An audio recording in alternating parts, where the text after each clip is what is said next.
Thank you very much. This afternoon I'm going to be speaking about the media treatment and communication needs of the Sudanese-Australian population in the Australian context. Any of you who've been following media in the last 2 or 3 years, whether through newspapers, through online media, through other sources, would have seen these sorts of headlines coming up with relative frequency. Issues around far from the war, beauty pageant sparks violence, police figures show hundreds of Sudanese charged with assault, ugly scenes following beauty pageant, violence a way of life. What we see when we begin to look at the media and how media represents Sudanese-Australians in Victoria and more generally in Australia are a range of stereotypical representations, a range of problematic representations that present Sudanese people in particular contexts and in particular ways. Some of the key words here from these sort of typical headlines: violence, police, ugly scenes, war. We begin to see a picture that occurs time and again of a particular population group within the Australian context being represented in a particular and specific way. As I'll go on to discuss, one of the other critical dimensions of this is the range of representations which are not occurring. So we get a particular set of representations occurring, but then also silences in terms of other ways in which Sudanese people and other population groups are interacting with and engaging in the Australian context. I want to take a step back before we get more specifically into some specific examples around media coverage to think about the significance of this issue. For me and my colleagues in this research project, one of the underlying features that we're really interested in is the broad question of what makes a good society. How do we think about that? What should we be striving for? A critical aspect of what makes a good society, we argue, is a society that's striving to achieve social justice. That clearly embodies a range of different dimensions: the capacity to access, to mobilise resources, the capacity to access, integrate work with rights, so on. We also argue that a critical dimension of a good society and of social justice is the notion of belonging. When we talk about belonging and discussions around belonging, we're very much arguing around a capacity to feel part of society, to be able to participate in society, to be able to be included in the activities across the political, economic and social context of society. In the Australian context, and as this image represents, one of the critical dimensions through which that sense of belonging at least attempts to be promoted is through multiculturalism. Clearly a key dimension of Australian policy over the last 20, 30, 40 years has been the striving to achieve a multicultural society. Related to that, also increasingly attempts to promote ideas around social inclusion, which then also link back to issues around social justice. What we argue in our research, my colleagues and I argue in our research, is that this struggle for social inclusion, the struggle for multiculturalism, are part of a broader set of struggles around belonging, which link back to particular versions or ideas about what a good society should be.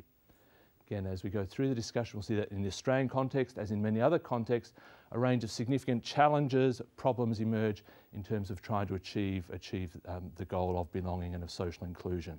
When we try to bring that down to a more specific level, one of the issues we can begin to ask is, how should we promote belonging? What can we do to promote forms of belonging?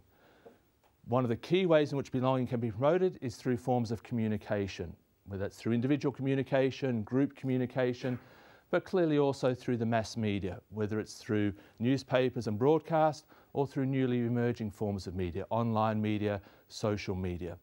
Critical aspects of those forms of communication are firstly the capacity to have a voice. Who has a voice in the media? And, when we think about debates around newly emerging forms of media, we see an argument that we're potentially moving away from, in the Australian context, a context where mainstream media is very concentrated in terms of ownership, to a potential much more broad opening up of the range of people who have access to be presenting a voice. But the other dimension of communication is clearly listening. It's one thing to be able to put a voice out there. Critical issue is who's listening to that voice. Where are the dialogues going on? Where are the interactions? Where are the relationships that are forming? If I've got my own individual blog, I put my views out there. Who's listening to that? Who's interacting with me?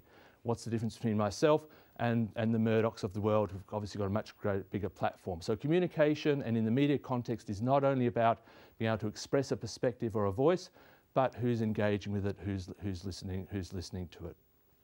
So that's in a sense the framework or some of the critical issues that we see emerging around communication and very much a significant aspect of achieving social justice, and in our particular research looking at the experience of Sudanese Australians. Bring this to a more grounded level. If we think about Australian migration policy, immigration policy over the last 20 years or so, a major aspect of immigration policy has been humanitarian resettlement programs. 1990s and 2000s, we've seen an increasing focus on African nations as well as a range of other nations. And within that broad context, Sudanese Australians have partaken in those programs in large numbers. Question that immediately arises is, what's the experience of people coming from African countries to Australia? We've got an ideal of multiculturalism, of social inclusion. What's the practice on the ground? 2010, the Australian Human Rights Commission undertook a range of research around the experience of African Australians in general in the Australian context, and found that while there are some positive aspects to life for African Australians in the Australian context, there are also significant experiences around discrimination, racism, social exclusion. That occurred across a range of areas. Importantly, in the context of our research, also occurred through the media. And in terms of media representations, what the Australian Human Rights Commission found in their research was not only are there problematic representations of African Australians in terms of stereotypes, in terms of assumptions, and not only are those representations problematic in themselves, but that they have long-term consequences. So the people who were interviewed as part of the research for this, for example, reported, when I go to get a job, an employer engages with me at one level, at a visible level. If I'm a visibly different person, they've got an image of me from what they've read in the media. They then carry that image or that understanding to their interaction with me at a personal level. So there's sort of discriminatory practices that are not only significant and problematic in terms of what's going on in everyday media, but in terms of the long-term consequences for people's lives, and again linking back to those debates around social justice and social inclusion. So taking our starting point from this sort of reports, these sorts of debates, my colleagues and I, and this is a research project that involves colleagues from Swinburne University and the University of Melbourne, as well as Trobe University. We also have industry partners, including the ABC and AIMS, as well as a range of other participants who I'll talk about. Very much wanted to focus on, firstly, if we look at a more specific group within that general category of African Australians, what is their experience like in terms of representations? If we then think that's problematic or there are some challenges to that, can we do anything, or what can we do to try and transform those representations, or to create a space where voice and listening can actually occur? So we've set up a multi-dimensional research project involving researchers from disciplines including management, sociology, media and communication, and journalism. And the first part of our project was to try and get an empirical picture of what is the media coverage of Sudanese Australians like in the Australian context. We very much have focused in the first stages on print media, in the mainstream print media, in particular in Victoria. Through our analysis of that print media over a period of time, we've found that a range of key themes begin to emerge in terms of how Sudanese Australians are represented in the mainstream media. Those four key themes being around nationhood, violence, difficulties in Sudan, and human interest stories. Just very briefly, the nationhood stories tend to focus on, very explicitly, issues of belonging. So typically get stories about how are Sudanese Australians integrating into the Australian context. And again, we get into a range of debates around sort of problematic concepts such as integration, assimilation, and so on. But a range of stories talking about nationhood, about the experience of Sudanese Australians and their life in Australia. We also get a range of stories about violence in the Australian context, either Sudanese people like being the perpetrators of violence or being the victims of violence. A range of stories also about difficulties in Sudan, so looking back to the country of origin and the experience of migrating to Australia. And then finally, human interest stories, which are typically the stories around a person who's had a difficult life experience and then has struggled and has had some sort of success, or has struggled and is continuing to face problems. And a range of stories beginning to emerge, but we also argue a range of stories with a relatively limited focus. So again, time and again, these are the sorts of areas where Sudanese Australians are represented in the media. Whole range of other sorts of issues, life experiences and so on are not represented in these stories. Also significant is the question of who's actually got voice in these stories. And again, Typical sort of representation is figures of authority speaking on behalf of the Sudanese community. Relatively rare to see members of Sudanese-Australian communities having a voice in the mainstream media. What we've then argued from that is there's clearly a range of media representation occurring, but there are also some challenges or problems with it. What can we do to try and transform or engage with that? So as the research team, what we've done over the last couple of years is to develop a training program initiative. Basically, the starting point for that is to say, if we think there are problems with media representation, how can we interact with, engage with members of the Sudanese community to try and provide a space where they can have a voice, where they can begin to give a different perspective to what we see in the mainstream media. So training program, and here's just a snap of sort of a brainstorming session, trying to develop what the training program would look like.